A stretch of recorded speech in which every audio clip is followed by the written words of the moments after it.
दोस्तों, ये है मेरी क्लास जहाँ आज सिर्फ मेरी ही चर्चा चल रही है और जैसे ही मैं क्लास में आती हूँ मुझे देखते ही सभी लोग जल्दी जल्दी अपनी सीट पर बैठ जाते हैं। देख रहे हो दोस्तों, आपकी काव्या का क्लास में कितना जलवा है और फिर मैं चुपचाप जाकर अपनी सीट पर बैठ जाती हूँ। अरे यार काव्या, तुमने तो हद ही कर दी। रिया ने इतनी मेहनत से ये सीट हासिल की थी और तुमने उसकी सीट भी अपने नाम कर ली। और ये सुनते ही क्लास के सभी बच्चे मेरे बारे में आपस में फुसफुसाने लगे हैं। काव्या, भले ही हमारी सगाई हो चुकी है लेकिन मैं तुम्हें कभी पसंद नहीं कर सकता। मैं सिर्फ रिया से प्यार करता हूँ। और ये सुनकर मैं मन ही मन सोचने लगती हूँ, इसकी भैंस की आंख बेटा, मुझसे पंगा। अच्छा, अपना हाथ इधर लाओ। अब तुम दोनों हमेशा खुशी खुशी साथ रहना। कल ही जाकर मैं ये सगाई तोड़ दूंगी। अब से हमारा एक दूसरे से कोई रिश्ता नहीं है। और ये सुनकर क्लास के सभी लोग खुश हो जाते हैं। तभी मेरी नजर पीछे बेंच पर बैठे एक लड़के पर पड़ती है जो चुपचाप अपनी पढ़ाई में लगा हुआ था। ये और कोई नहीं है दोस्तों, ये आपका फेमस एक्टर राहुल है। और मैं राहुल के पास आकर बोलता हूँ, राहुल मैं तुम्हें बहुत पहले से पसंद करती हूँ, क्या तुम मेरा बॉयफ्रेंड बनोगे? और राहुल बड़े प्यार से मेरी तरफ देखने लगता है। अरे वो देखो, काव्या दिन दहाड़े राहुल को क्लास में ही प्रपोज कर दिया। क्या सच में? हाँ, मैं बिल्कुल सही बोल रही हूँ। पुनर्जन्म लेकर वापस आने के बाद मैंने नहीं सोचा था कि कहानी में ये नया बदलाव आएगा। और फिर अगले दिन जब रिजल्ट आता है तो मेरा ही नंबर सबसे कम आया है। और ये देखकर मेरे क्लासमेट आपस में बातें करने लगते हैं और मैं क्लास में आकर चुपचाप बैठ जाती हूँ। और इधर राहुल रास्ते में जा रहा था तभी। प्लीज मेरी मदद कर दो। क्या मुझे मेडिकल बिल चुकाने के लिए कुछ दिन की मोहलत मिल सकती है प्लीज? Hello hello. पिछले जन्म में ये अकेला ऐसा इंसान था जिसने मेरी मदद की थी, इसीलिए पुनर्जन्म के बाद मेरा सबसे पहला काम, अमन ये मेरा तुम पर उधार था, याद से इसे कैश करवा लेना। और फिर राहुल वहाँ से हंसते हुए आगे बढ़ जाते हैं।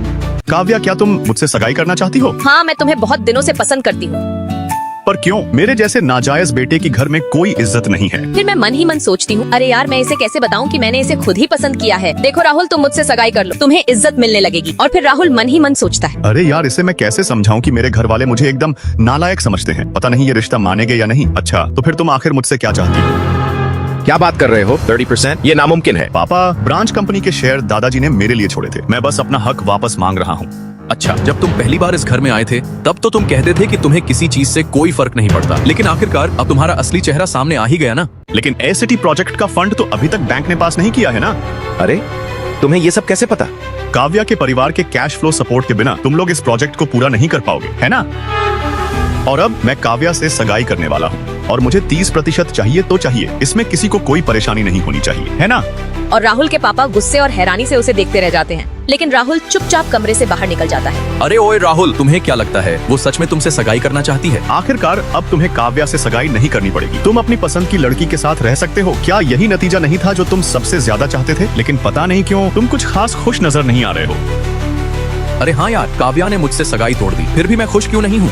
और अगले दिन शादी के हॉल में लोग आपस में बातें कर रहे थे। अरे यार, क्या ये लोग सच में शादी करने वाले हैं? तभी अचानक दरवाजा खुलता है और मेरी एंट्री होती है और मुझे देखकर हॉल की सारी लड़कियां एकदम से चौंक जाती हैं। तभी मैं एक ड्रिंक उठाकर पीने ही वाली थी कि कार्तिक वहां आ जाता है। मुझे पता है काव्या, तुमने जानबूझकर राहुल को चुना है ताकि तुम मुझे जला सको। मैं तुम्हें समझा रहा हूँ, ज्यादा उड़ो मत। राहुल बहुत लालची और खतरनाक इंसान है। और इधर राहुल उस बिल्डिंग को देखकर मन ही मन बहुत खुश हो रहा था जिसमें उसे 30% हिस्सेदारी मिलने वाली थी। और वो मन ही मन सोचने लगता है, बस एक बार शादी हो जाने दो, उसके बाद इस पूरी बिल्डिंग पर राज करूंगा मैं। अरे बस करो यार, तुम हर बार वही घुमा फिराकर पुरानी बातें करते हो। अगर वो लालची है तो क्या हुआ, मुझे ऐसे ही लड़के पसंद हैं। इसकी भैंस की आंख, तेरी तो मैं। तभी नीचे एक अंकल गलती से एक लड़की पर पानी फेंक देते हैं और कार्तिक तुरंत नीचे दौड़कर आता है। अरे यार, पागल हो क्या? ये मेरी गर्लफ्रेंड है, इस पर पानी क्यों फेंका? अरे सॉरी यार, मुझे नहीं पता था। और मैं अपना कोट निकालकर उस लड़की को ओढ़ा देती हूँ ताकि उसके भीगे हुए कपड़े छुप जाएं। ये 50 लाख का चेक है। तुम्हारे परिवार में कोई अस्पताल में है ना जिसे पैसों की बहुत जरूरत है? क्या ये कार्तिक से दूर रहने की कीमत है क्या? और हाँ, बचे हुए पैसों से तुम अपना म्यूजिक का सपना भी पूरा कर लेना। बस इतना समझ लो कि मेरे पास जरूरत से ज्यादा पैसा है और मैं एक मासूम लड़की की मदद करना चाहती हूँ। भले ही मुझे समझ नहीं आ रहा कि तुम क्या कहना चाहती हो, लेकिन मैं ये पैसे नहीं ले सकती। अरे एक बार गिन तो लो कि इसमें कितने जीरो लगे हैं। तुम्हारी इस मदद के लिए शुक्रिया, लेकिन मैं अपने परिवार की परेशानियों के लिए किसी और पर बोझ नहीं बन सकती। मैं खुद मेहनत करके पैसे कमाऊंगी। और इतना बोलकर पिंकी वहाँ से उठकर चली जाती है। अरे यार सुनो तो सही, अरे तेरी भैंस की आंख, यहाँ पूरे 50 लाख रुपए पड़े हैं। एक बार पीछे मुड़कर तो देख लो। फिर भी कहानी की असली हीरोइन कितनी प्यारी है। मैं जैसे ही मधु को अंदर लेकर जा रही थी तभी। अरे तुम मधु को कहाँ लेकर जा रही हो? अबे ओए, तू कहाँ जा रहा है? इस तमाशे की वजह से मेरी बेइज्जती हुई है। अबे यार जल्दी छोड़ दो मुझे। अबे रुक जा, तुम यहाँ से नहीं जा सकते हो। अबे क्यों परेशान कर रहे हैं मुझे, बोल। अरे मिस्टर, लगता है आज उनके पास आने का समय नहीं है। मैंने पिछली बार जो प्रस्ताव दिया था उस पर विचार कीजिएगा। छोड़ दो मुझे, मैं जा रहा हूँ। ठीक है, तो फिर आपके साथ काम करके खुशी होगी। Happy cooperation. इस जन्म में जो कुछ भी मेरा होना चाहिए मैं वो सब वापस ले लूंगा। रोमांटिक उपन्यासों में होता है,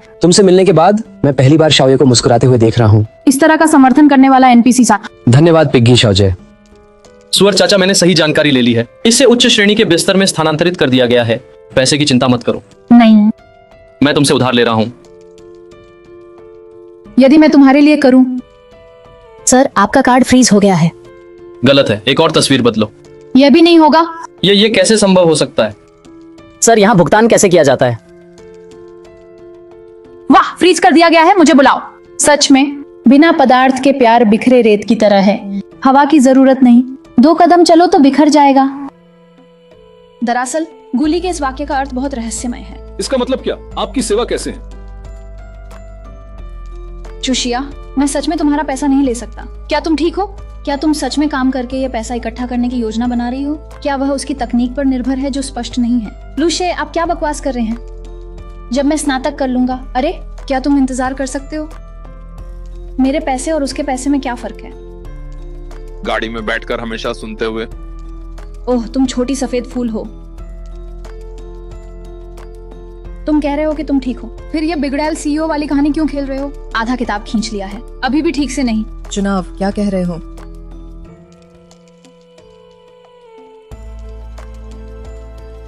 आपने क्या कहा मेरे प्रबंधक? आपका कार्यालय साफ कर देते हैं। ठीक है, समझ गया। ताऊ शाओ, ये अजीब है। अचानक बताया कि मुझे प्रबंधक को शिष्य देना है। हो गया, शिष्य खत्म। उपन्यास में वस्तु पुरुषों का मनोविज्ञान है। यहाँ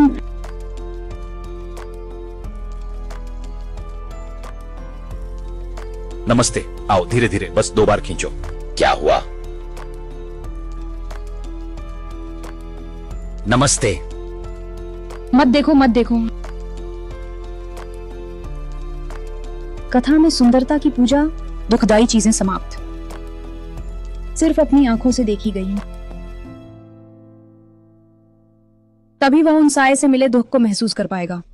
सभी उपन्यासों के पुरुष नायक बड़े काम के बाद एक मददगार से मिलते हैं और यदि वे चुकाते हैं तो वे अरबों के शेयर देंगे। बिल्कुल उपन्यास के नायक की तरह। जिस भिखारी की मदद की वो या तो अमीर है या रईस। ये नायक की शक्तियां भी बहुत ज्यादा हैं।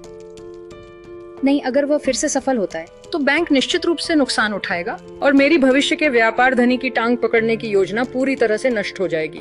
नहीं, हाल ही में काम कैसा चल रहा है? तुम्हें कम रात तक जागना चाहिए। अपने स्वास्थ्य का ध्यान रखना।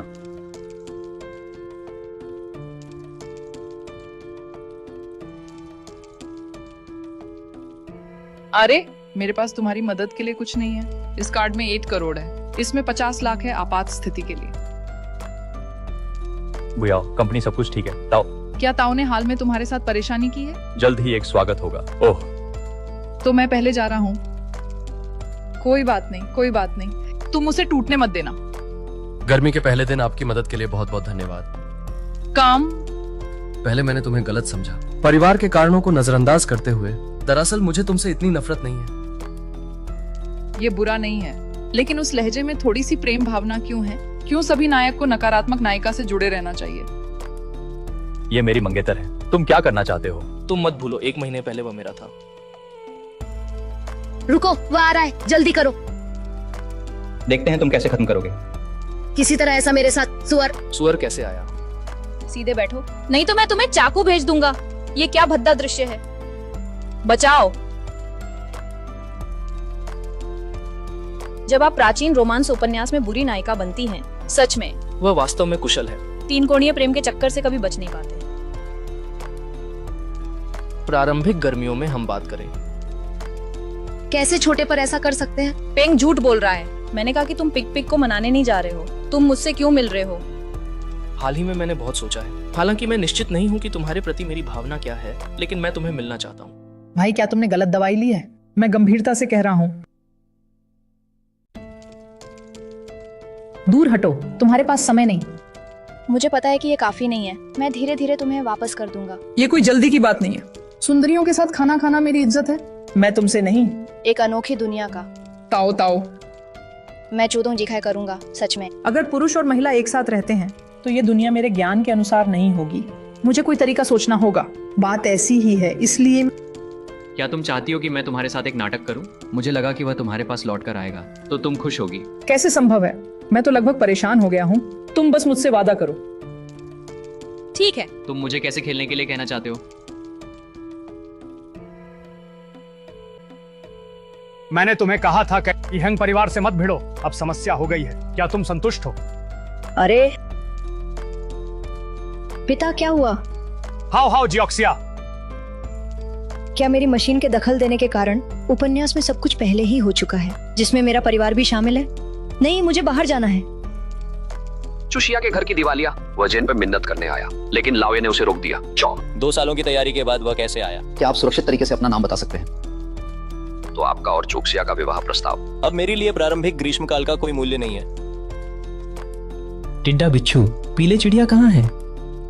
साहब, शुरू शाह के पास आपसे मिलना चाहती है। नहीं देखा। सुना है कि आज मास्टर बैंक के छोटे बाबू से मदद मांगने गए हैं, वह तो मिलने भी नहीं आया। अरे मिस, आपको कितनी दुखी होना चाहिए।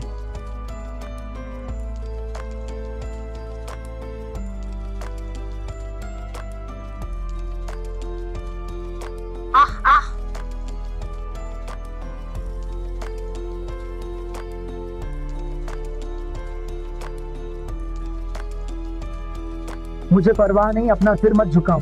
हमेशा गर्व से खड़े रहो और अपने आत्मविश्वास को बनाए रखो।